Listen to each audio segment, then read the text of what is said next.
Eu quero te desafiar, hoje eu tenho uma palavra de Deus para o teu coração. Nós estamos numa série de mensagens poderosas, acerca do ministério de Jesus, acerca de como se tornar um discípulo de Jesus, porque é muito interessante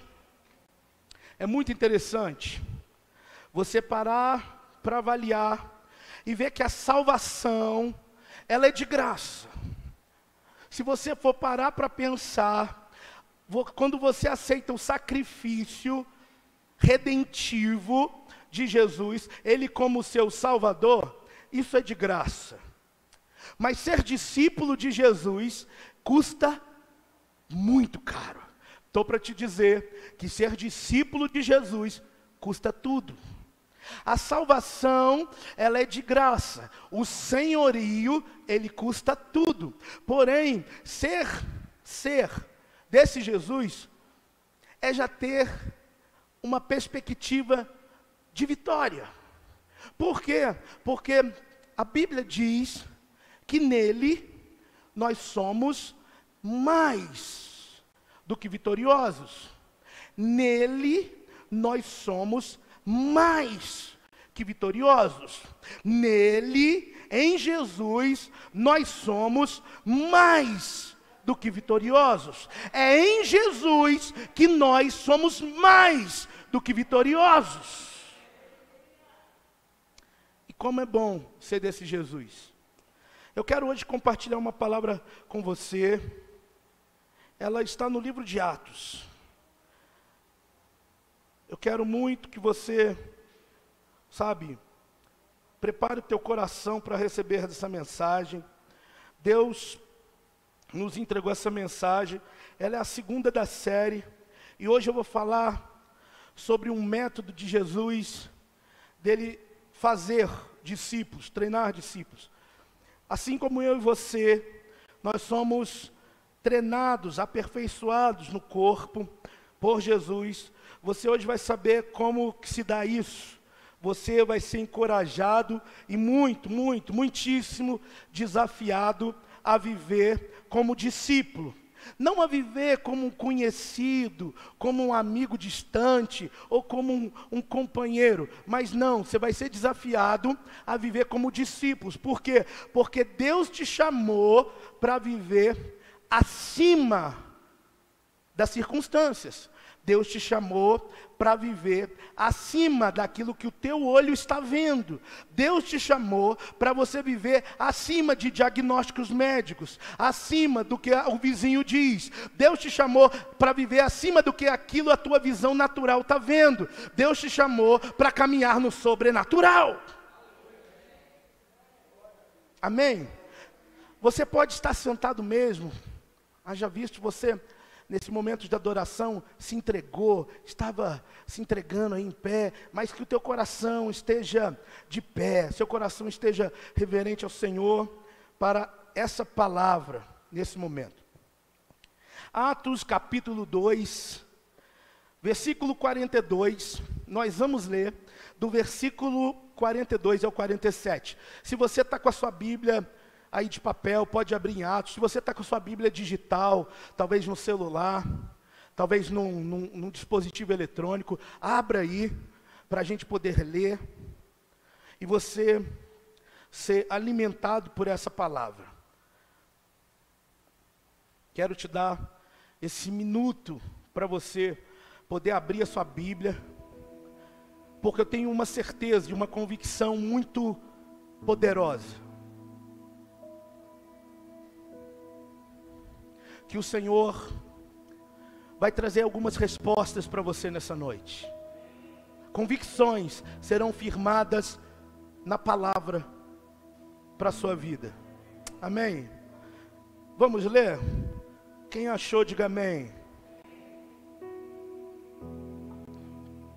Diz assim a palavra do Senhor: todos se dedicavam de coração ao ensino dos apóstolos, à comunhão e ao partir do pão e à oração. Havia em todos eles um profundo temor, E os apóstolos realizavam muitos sinais e maravilhas. Os que criam se reuniam em um lugar e compartilhavam tudo que possuía. Vendiam propriedades, bens e repartiam o dinheiro com os necessitados. Adoravam juntos no templo diariamente e reuniam-se nos lares para comer e partir o pão com grande alegria e generosidade. Verso 47. Sempre louvando a Deus e desfrutando a simpatia de todo o povo, e cada dia o Senhor lhe acrescentavam aqueles que iam sendo salvos. Feche os teus olhos. Pai, a tua palavra foi lida. Fala conosco, nos ensina. Ó Pai, ministra o nosso coração com graça, com favor nessa noite. É assim que oramos no nome de Jesus. Amém? Queridos, esse texto que ora lemos, esta é a descrição da rotina da igreja fundada por Jesus.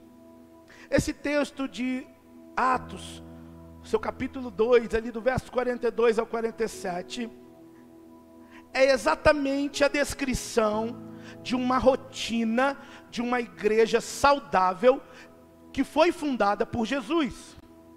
Observe e identifique agora quais características principais dessa igreja. Essa igreja, ela era perseverante. Essa igreja, ela continuava. Essa igreja, ela não desistia. E é muito interessante ver que para ser perseverante é até preciso entender um pouco sobre perseverança.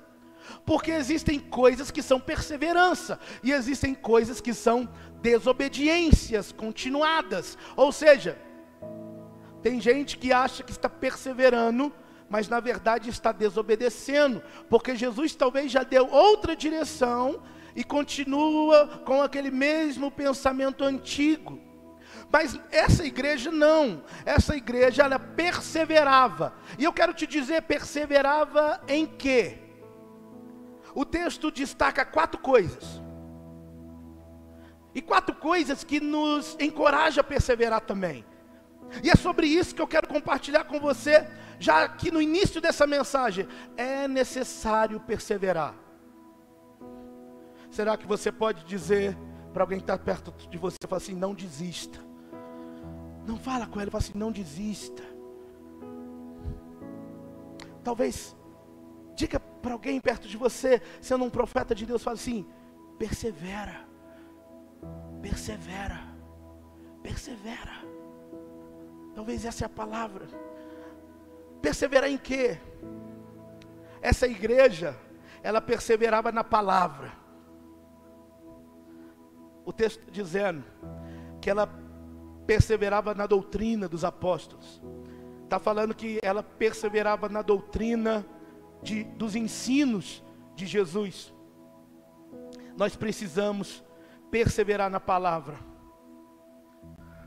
Para esses dias que estamos vivendo, é de suma importância perseverarmos na palavra. Por quê? Porque esses dias existem alguns ladrões da alegria, ladrões da sua fé, e você só será alimentado pela palavra. Você só será nutrido em fé pela palavra.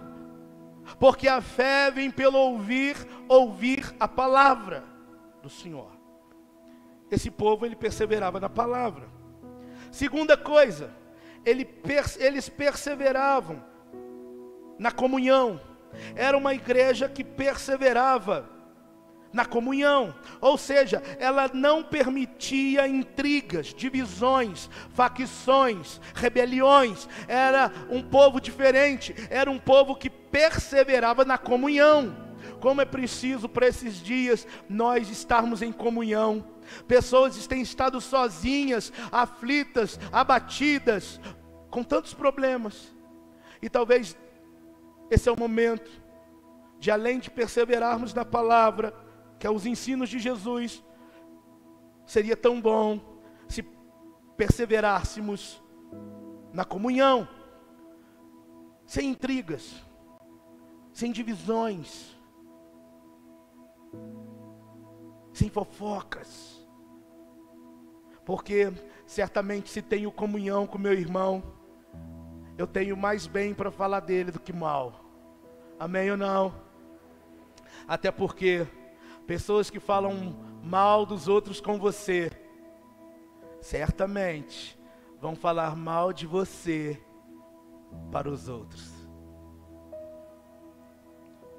Terceira coisa que esse povo, que essa igreja, fundada por Jesus, perseverava na solidariedade. Eles repartiam pão. Como é importante a gente repartir o pão. Como é importante a gente conseguir enxergar as necessidades do outro. Hoje eles chamam isso de empatia. Mas Jesus já falava sobre isso. Jesus já fazia isso. Era algo comum daquela igreja repartir o pão. Eles também perseveravam, como diz o texto, nas orações. Eles tinham um profundo interesse em buscar a face do Senhor. Eles buscavam a face do Senhor. Existe algo que nós precisamos aprender com essa igreja, é perseverar em oração. A igreja precisa orar. Eu vou dizer de novo. A igreja precisa orar.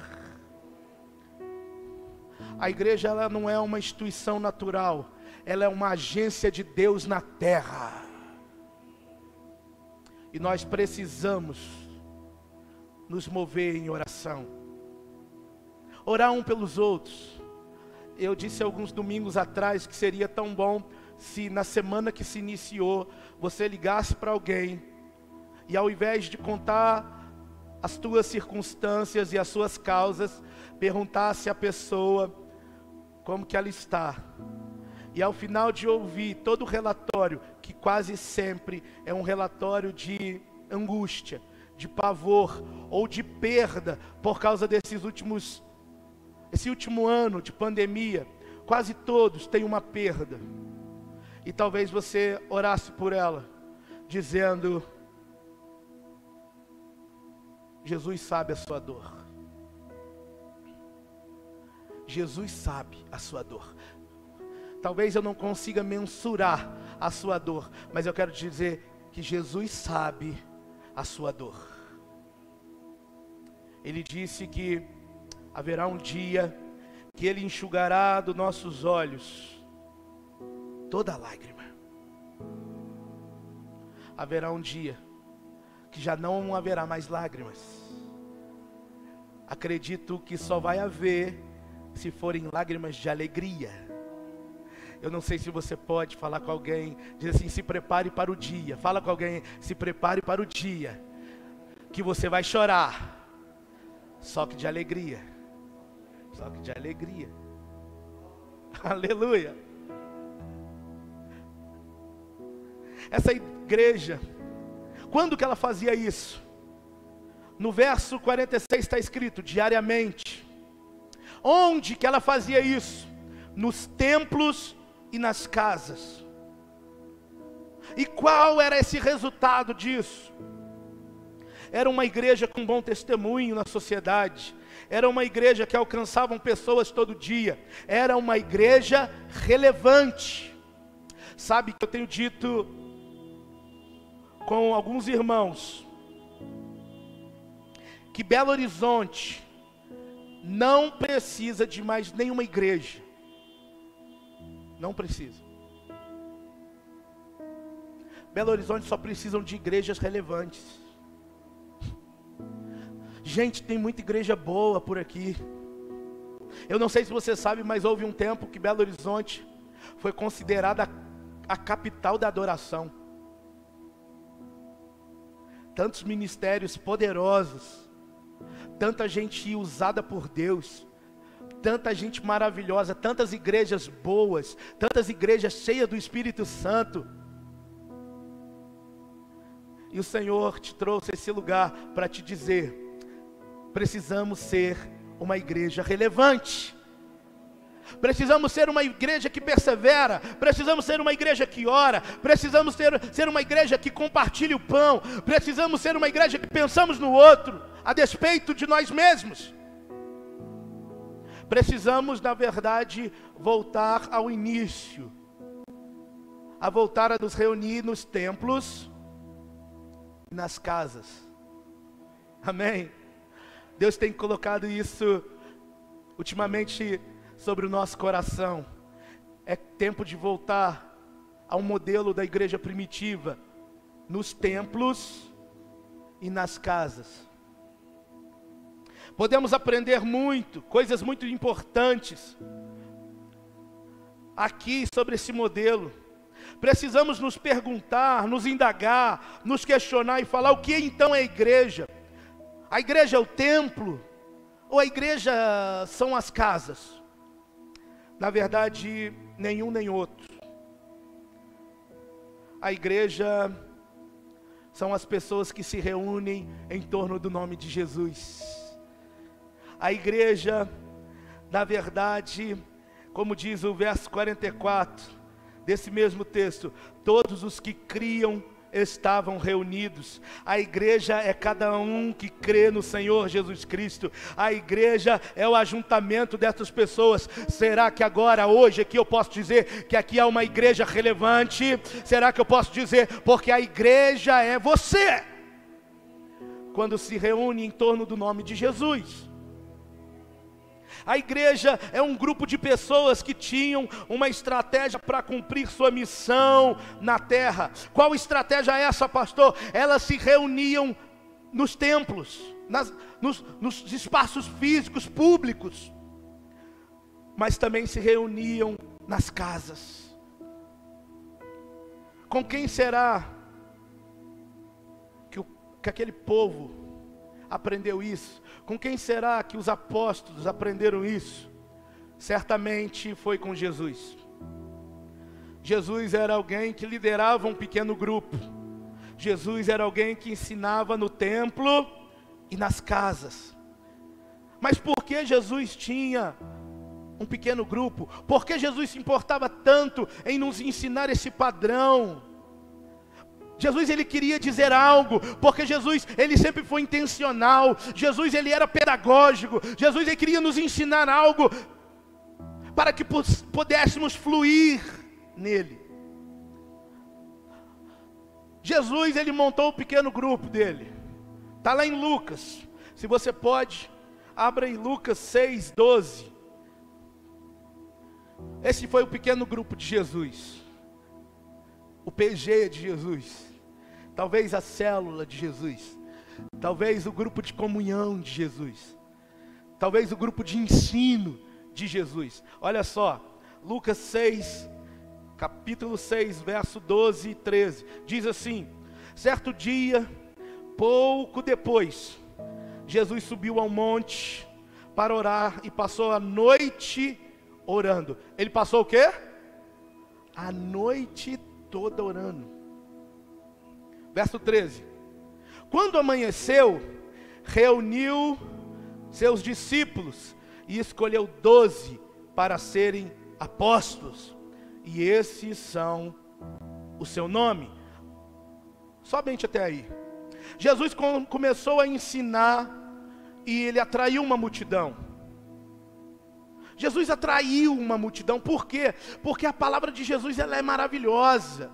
A palavra de Jesus, ela é inspiradora, ela é encorajadora. Deixa eu te dizer, muitas pessoas, elas não gostam é de crente, mas de Jesus ela gosta. Porque Jesus é maravilhoso. O fã-clube dele que é chato. Jesus, ele é maravilhoso.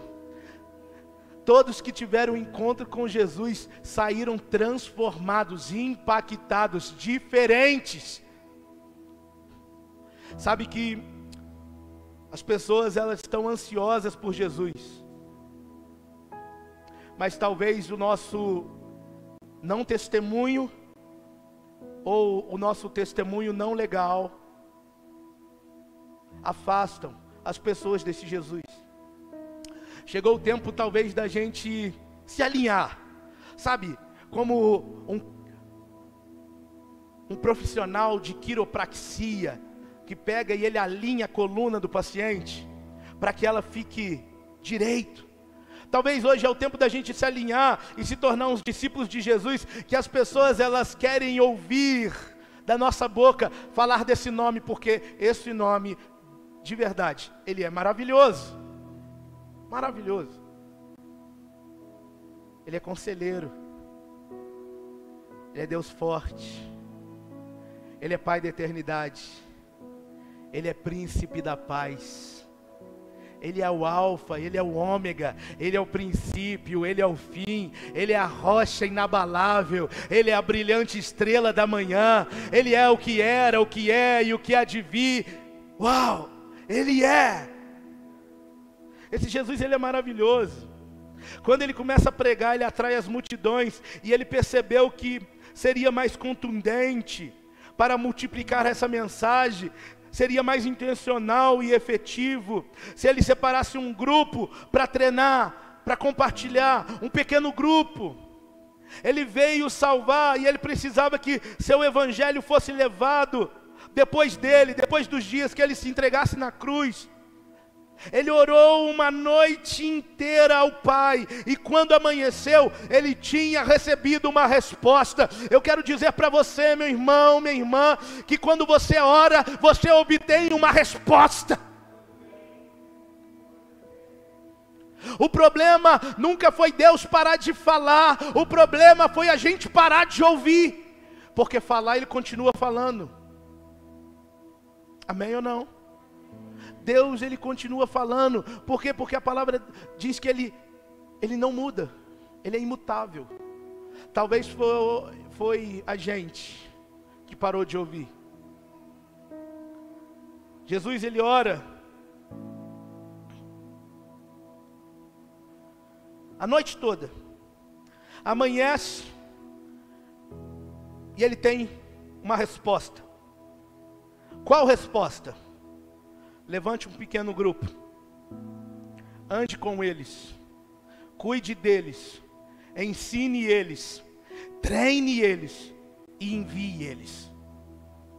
Eles vão continuar o trabalho, eles vão continuar o seu trabalho, filho, e possibilitar para cuidar de uma multidão. Eu quero te falar que o Senhor, ele tem um plano para você. O Senhor tem um plano específico para mim e para você. Alguém pode dizer um amém aí comigo? O Senhor, qual o plano, pastor? Levantar você, andar com você, cuidar de você, ensinar você, treinar você e enviar você. Deus não te chamou para ser um espectador, querido. Espectador não fazem nada. É tão interessante ver quando você está vendo uma partida de futebol e você, no auge da sua emoção, vira para aquele jogador que perdeu um pênalti e fala: rapaz, mas esse cara é muito ruim, esse cara, mas pelo menos ele está jogando.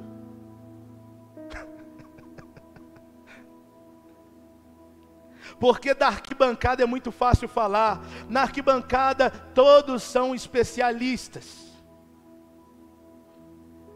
Mas no dia que chega o dia de você entrar para o jogo, ai, doeu, substitui. Tem isso não, querido, no reino. Deus chamou foi você. Como eu queria que você dissesse um amém agora. Deus chamou foi você, não foi teu irmão do lado, foi você. Sabe que nesse momento eu estou falando você intencionalmente. Por quê? Porque quando a gente joga no campo do abstrato, ou no campo plural, dizendo, Deus nos chamou quem? sempre é o outro. Mas não, eu quero te falar que Deus tem algo singular para você.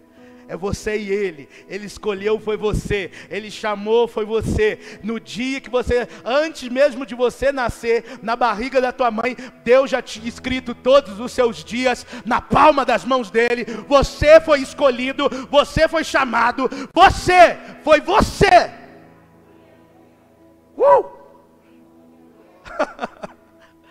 Deus te chamou. É tão interessante isso, que, olha, nota, que até no dia que você decide aceitar Jesus, você não aceita Jesus, é Ele que aceita você. Até no dia que você decide adorar, existe um texto que diz que até a adoração que desejamos adorar, vem dEle, em nós, para Ele. Aleluia. O verso 17, ele diz assim, que através desse pequeno grupo de Jesus, ele pôde garantir a sua mensagem ser continuada, cuidando das multidões. O que a igreja primitiva fez foi apenas seguir o exemplo de Jesus. Os discípulos estavam estabelecendo a igreja pelos padrões aprendidos com Jesus. Nós precisamos focar em padrões certos. É tão interessante que se uma criança, ela quebra um osso, e você não observa que ela quebrou. Essa semana meu irmão estava me falando sobre, certa vez, se eu não me engano, Isaac quebrou, acho que o braço, ou a clavícula, e pela manhã ele estava engatinhando em 3 apoios, não era em 4 apoios, em 3. E se o pai e a mãe não observam e não levam ao médico, aquilo ali calcifica, e quando for arrumar, a dor vai ser maior, porque vai precisar quebrar de novo. Eu estou querendo dizer para você, meu querido irmão e minha irmã, você que está nos acompanhando pelo YouTube, se apronta agora, para que não seja preciso quebrar e fazer de novo. O momento seu é agora, a hora é agora. Essa pandemia é o melhor momento para nos apoiarmos no Senhor. Essa pandemia tem sido o melhor momento para nos apegarmos ao Senhor e crer na sua palavra, nos apegar a Ele. Esse é o momento. Por quê? Porque muitos estão se despedindo dessa terra. Muitos. E eu e você temos a chance de 100%. Porque para morrer basta estar vivo. Porém, você não pode morrer antes de cumprir aquilo que Deus te chamou. Eu quero liberar uma palavra para você. Você não vai morrer antes de cumprir aquilo que Deus te chamou para cumprir nessa terra. Será que tem alguém para receber essa palavra? Você não está autorizado a morrer antes de cumprir aquilo que Deus te chamou para cumprir nessa terra. O Senhor vai te guardar. O Senhor vai te guardar. É tão interessante que nós vemos vários exemplos sobre igrejas, sobre reuniões nos templos e nas casas. Atos 5:42, Atos 20:20, Romanos 16, Colossenses 4:15, Filemão 1:2. Sabe que essa era uma boa prática que com o passar dos anos a gente parou. Tudo por causa talvez lá de Constantino. Quando a igreja era perseguida, a igreja se reunia nas casas e ela se multiplicava de maneira absurda. Mas Constantino, com algumas propostas, com algumas estratégias políticas, porque ele notou que quanto mais se perseguia, mais matava, mais se agariavam adeptos ao cristianismo. Será que será que é momento de voltarmos? Essa pandemia nos mostrou que quão é importante as igrejas nas casas. Houve um tempo que nós não pudemos vir ao templo. Eu não sei você, mas como que eu fiquei com saudade de estar no templo. Quem aqui ficou também? Quem ficou? Eu fiquei muito com saudade. Mas Deus está querendo nos ensinar o seguinte: volte para os templos, mas continue nas casas.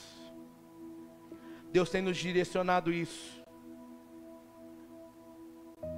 Deus tem trazido um mover até a nós, para que a gente não deixe com que as igrejas nas casas parem.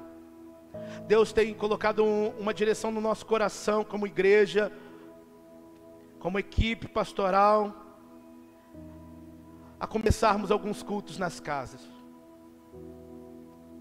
As maiores igrejas do mundo, elas são em pequenos grupos, para que todos sejam pastoreados. Não há como cuidar de uma multidão sem falar de pequeno grupo. Talvez uma nomenclatura que caiu em descrédito, uma nomenclatura chamada célula.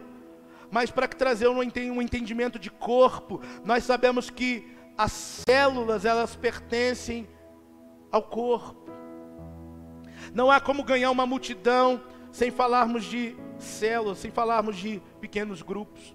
A igreja é o corpo de Cristo, e um corpo, ele é formado por células. A igreja bíblica, ela é narrada em Atos, e ela se movia no grande ajuntamento dos pequenos grupos nas casas. Numa igreja em célula, as pessoas, elas não vão à igreja, elas são a igreja. Cada casa é um lugar onde a igreja pode atuar. Cada crente é um ganhador de almas. Cada crente é um ministro. Ele ministra e cuida das pessoas. Eu quero te dizer que talvez Deus te trouxe aqui para te alinhar a essa igreja relevante que Ele está construindo na terra. E não é sobre uma denominação, não é. É sobre o corpo de Cristo.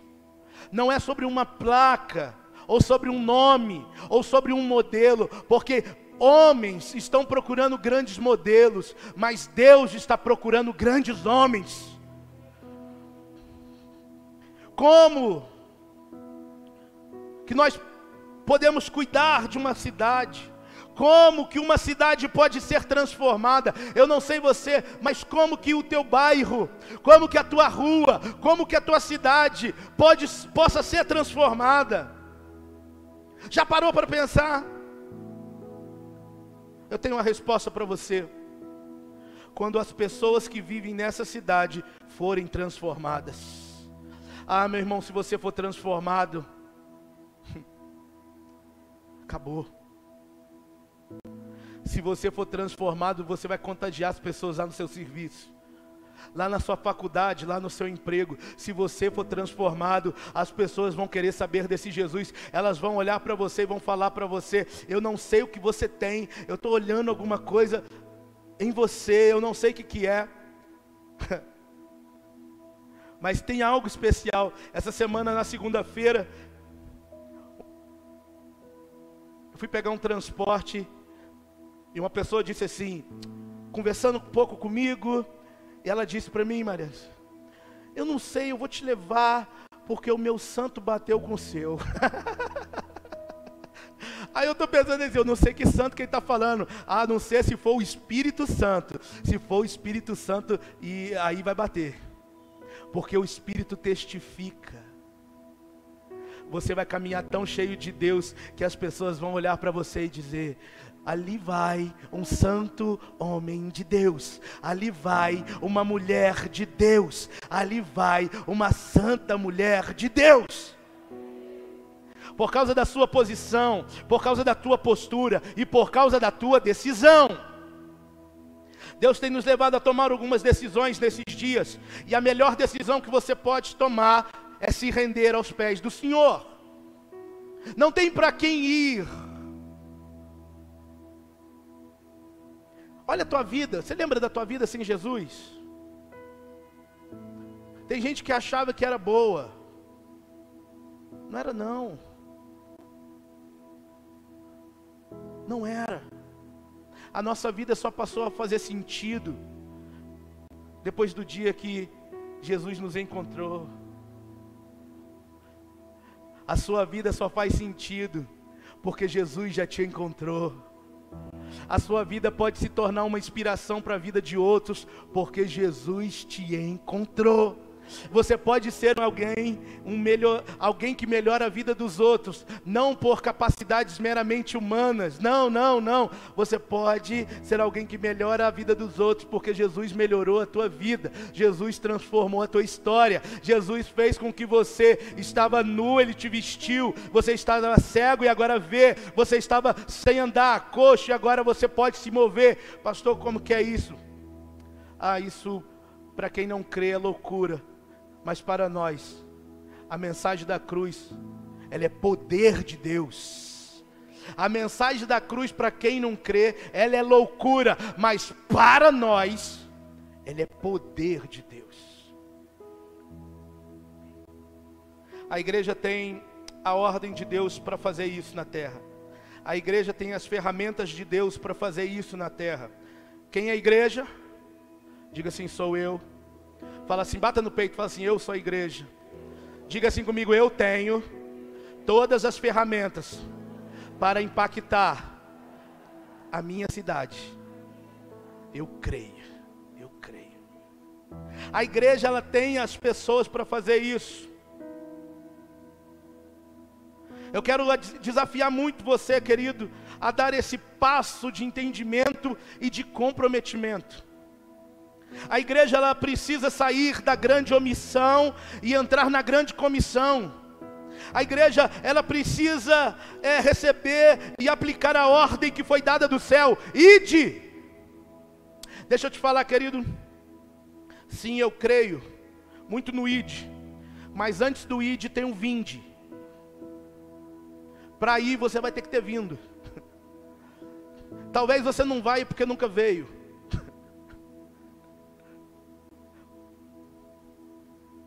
Talvez, se você não é um missionário, talvez é bem provável que você seja um campo missionário para alguém evangelizar. Talvez, se você ainda não compreendeu sobre o ide, é porque você precisa de verdade compreender o vinde. Vinde a mim, todos vós que estáis cansados, sobrecarregados, que eu vos aliviarei. Aprendei de mim, que sou manso, humilde de coração. O meu fardo, o meu jugo é suave, o meu fardo é leve. Quando você passa por Jesus, existe uma substituição de fardo. Ou seja, você deixa o teu fardo pesado e pega o de Jesus que é leve.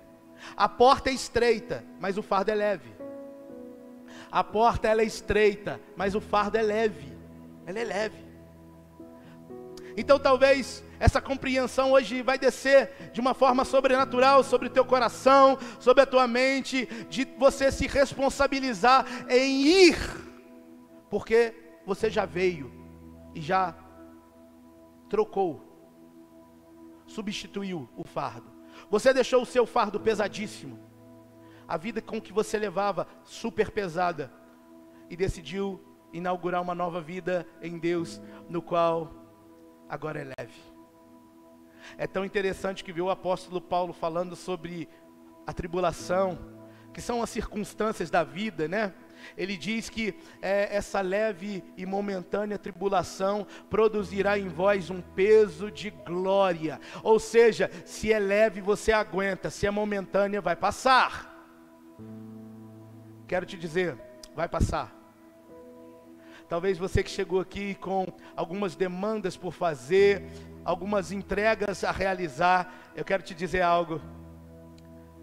Isso tudo que você está vivendo é leve. Pastor, você não sabe o que eu estou vivendo. Eu quero te falar que se Deus te entregou, certamente como um bom pai que Ele é, Ele não te entregou para te matar, Ele te entregou para te promover. Porque o pai, ele não quer massacrar o filho, mas ele quer ensinar ao filho a viver nessa terra. Então tudo que você está vivendo, tudo que você está passando, eu não estou desmerecendo e nem estou diminuindo. Eu estou te dizendo que se o pai te entregou, você aguenta. E mais do que você aguenta, daqui a pouco vai passar. Porque essa leve e momentânea tribulação produzirá em vós um peso de glória. Quantos estão entendendo? Diga amém. Você que já compreendeu sobre o vinde, a palavra que eu tenho para você é o id. Mas você que ainda não compreendeu o id, eu quero dizer para você que hoje é o dia, talvez, de você se achegar a Deus. É tão interessante que a palavra diz: achegai-vos, pois, a Deus, e Ele se achegará a vós. Deus nunca vai dar Ele não vai tirar a sua oportunidade de se aproximar dEle. Ele quer enxergar em você um desejo profundo de querer Ele. Não querer o que Ele pode dar, mas querer quem Ele é. Porque na verdade Ele pode dar tudo, porque Ele é Deus, Ele é dono de todas as coisas. Mas é você o buscá-lo não pelo aquilo que Ele tem, mas pelo aquilo que Ele é. E a cada momento que você dá um passo em direção a Ele, Ele dá um passo em direção a você.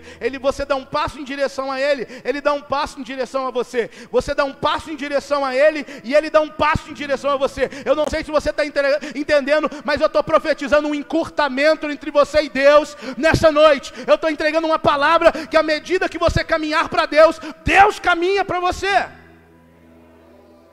Existe hoje um encurtamento de espaço entre você e Deus. Quem acredita nessa palavra? Quem acredita nessa palavra? Eu quero te dizer que você vai se aproximar tanto de Deus, tanto de Deus, tanto de Deus, tanto de Deus, que eles vão olhar para você e eles vão ver um brilho no teu rosto.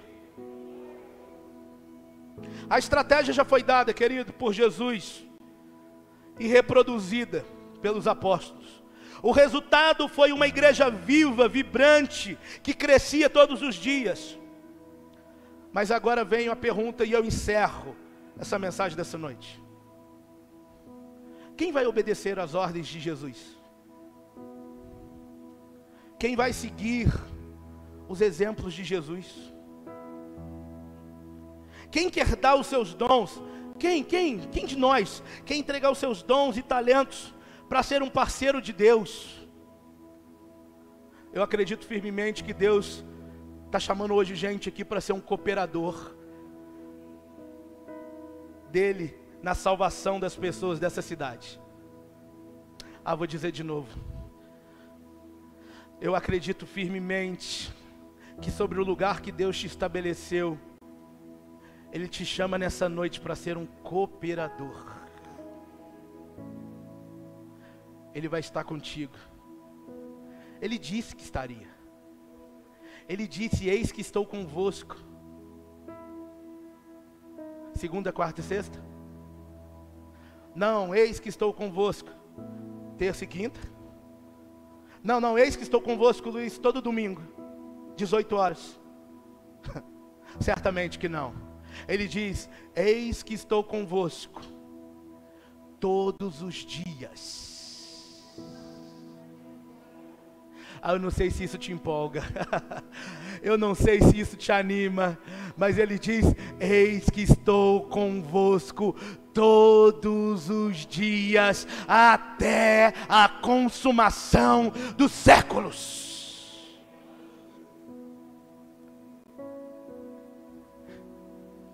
Eu vim aqui somente para te dizer nessa noite: o Senhor está te chamando para ser um cooperador da obra que Ele está realizando nessa terra.